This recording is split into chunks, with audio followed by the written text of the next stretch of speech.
Okay, hello everyone, welcome back to our episode 20 of the number series. Well, it has been really a long time since I record the last video, but anyway, we are here and we are going to take up the chapter 20 of the number series exercises. So let's begin. So question 1, we're gonna find the generator of the quadratic congruence. Okay, actually this is not a name. It is called quadratic Diploin equations. So how you're gonna do is you're gonna find a value for x and a y, and you're gonna begin with smaller value for x, and then you move up and then you get like you are always begin with the smaller ones, and each smaller x corresponding to a smaller solution to y. And for example, x squared minus ay squared equals to 1. We can try that 3 and y equals to 1. It works, and this is the generator. So this is the value of x, value of y, and this is the square root of this number. Okay, and you just repeat this. You find the value for x and find the value for y. You take the square root of this. Okay, and in the middle this is a plus sign, and you just go descend for all of these. And yeah, one thing to mention is that the question 2 for n equals to 13, this one is actually very hard. I just chat GPT and I find this. So for 3 and 4, we are just going to use the same strategy. We're gonna find the generator, and we use the generator, and we, for example, this one to the power of 1 to the power of 2. If you want more solution, you can like add up to the power, like power to the 3, power to the 4. You can just keep going forever. But the question is just asking for us to find the first two, so we don't need to worry about that. And question 5, find 3 non-trivial solutions to this. So we're gonna complete the square, and we find this. And we just treat this as a linear Diploin equation, and just imagine this is a whole variable, and we find this is to be the generator. And yeah, these are the first 3, and we're gonna convert the x plus y, and the y we're gonna convert that to just x and y, and we got these. And question 6, determine there's infinite solution to the equation in problem 5. Okay, this is just a generator, so there are infinite number of x plus y and a value of y, and therefore this infinite value of x and y. Question 7, so determine if a squared is greater than b, then this thing have infinite solution if a squared minus b is not a square. So essentially what's going to happen if this is going to be square is, for linear Diploin equation, it's going to be a factor of a fixed number. Since we know that for a given number, there's a definite amount of divisor, so it's going to be limited instead of indefinite, okay? And we need to make sure this thing is never going to be a square, and we cannot factor this. So 7a, okay, we just treat it like a very normal Pell equation. Like the strategy we use for 5, we just apply the same thing. We make a square, and we just write it in form of a Pell equation, and we got a generator. So part B, if this thing is less, and show that the equation has only those solutions. Well, what we're gonna find is this thing is greater than 0, and also this thing here, the second part, should also be greater than 0. So the right side is just equals to 1. So we can get y cannot be like overly too big and make this thing too big. Otherwise, this thing is greater than 0, right? Then it means to make the whole thing equal to a fixed number, the sum equal to a particular number, one gets bigger, the other gets smaller. So we are trying to limit this so that this cannot be too big. Otherwise, this thing have no solution. And part C, what happens if a squared equals to b? Well, we're gonna also find it has infinite solution. We can find that this thing just canceled out, and this is just a square equals to 1, and there's infinite value for any fixed value of a.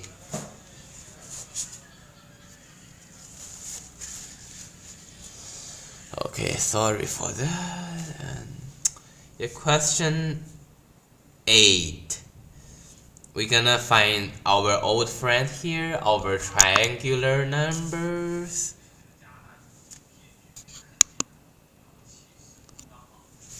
And those to be the size of a Pythagorean triangle, suppose b equals to a plus 1. Show that this thing and determine all such triangles. Okay, so this is just a normal Pell equation, right? And we get a generator for the value of m minus 1 and n, right? And we just find the generator and we just solve for that. And yeah, we just take the generator. Find the smallest of two such triangles. So each solution of the generator is going to corresponding to a value of m and n. And we just interpret that this is m minus n, this is n. And we, okay, so root 2, okay, never mind, this is n. And for example, this one, to get m, we just plus the x, we just take x plus y, so we add those and we get m. To get n, we just need to take the value of y, and this is 12, okay? And if we sub into the three sides of expression of x of a, b, c, and we're gonna get the pairs of side lengths. Question 9 shows that if a triangle with side lengths of this has integer area only if this thing is a square. So you need to know that there's a formula for given three sides of a triangle and finding the area. So S is the half of the perimeter, and S and the product of S minus each side, and you take the square root, so that's going to be your area. And we plug in the expression of three sides, and we also need to calculate the value of S, and you gonna, okay, this is S, and you plugging into the formula, this thing under the square root must be a square. So after a bit of like organizing, we get this thing is a square. So since this thing is already a square, we kick it out, and we like the thing that's left must be a square. So part B, find three such triangle. We just make this thing to be a square. So suppose this to be a square, right? And we know that x for a fact must be a multiple of 3, and we take 3 and we cancel all the 3 and we get a Pell equation, and we just get a generator and we find a solution. Question 10. So show that this thing have a rational area is only if this thing is a square. So very similar to 9a, and we just use the area and we find the part that's under the square root, and we organize it, and we find this thing has to be a square, and we have to show that this is impossible to find such a triangle. It's because the modulo of 4, this, like we know any square is going, any odd square is going to be congruent to 1 modulo 4, and then we times 3. The whole thing must be congruent to 3. However, for like a square on the right side, we have to know that this thing is congruent to 1, not 3. So the two sides are not congruent to each other. Therefore, this has to be impossible. Question 11. Show that this thing is, if this thing is a generator, then all the solution can be written in form of this.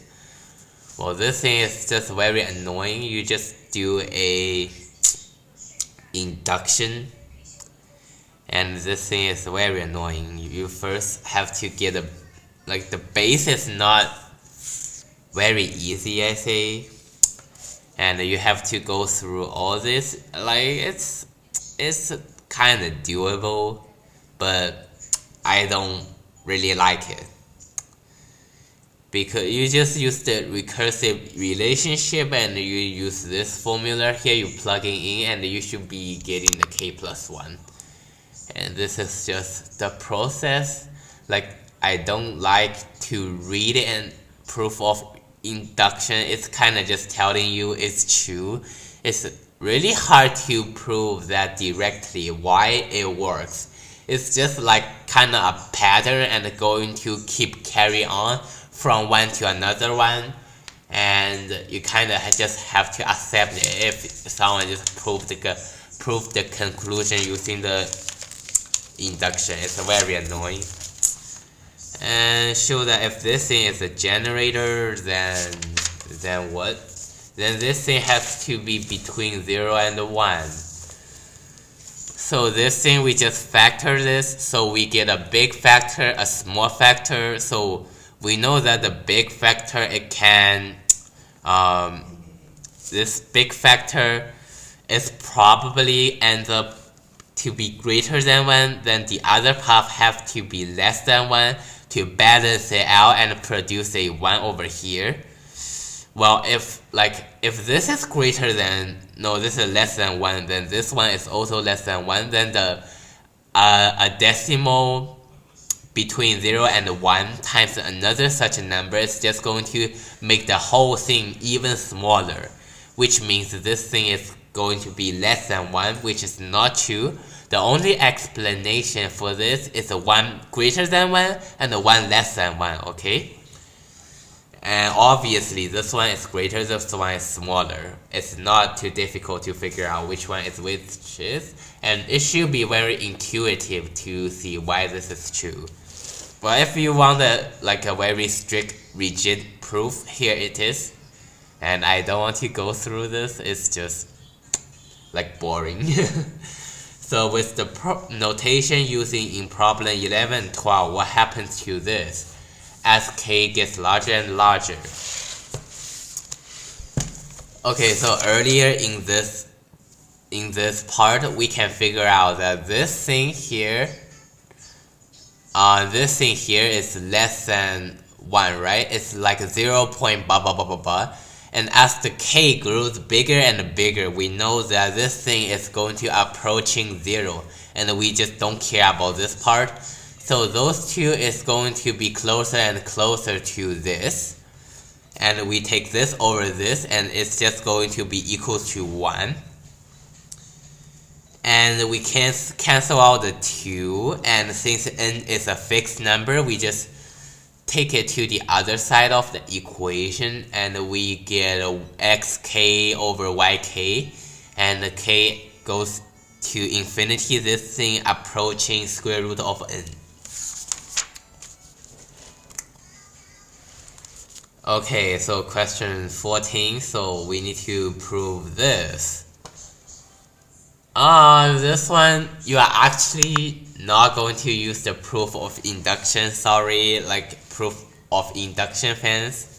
The reason why is because we're gonna start with this, and we're gonna multiply some number. Well, like when you are really trying to find the conclusion, you should really working it backwards.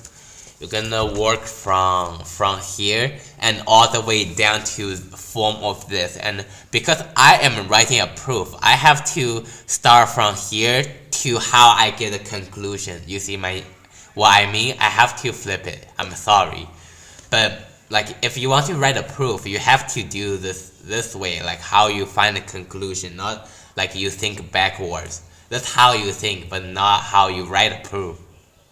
So here it is, like for both of the conclusion, you're gonna do this separately. You're gonna be like do with this.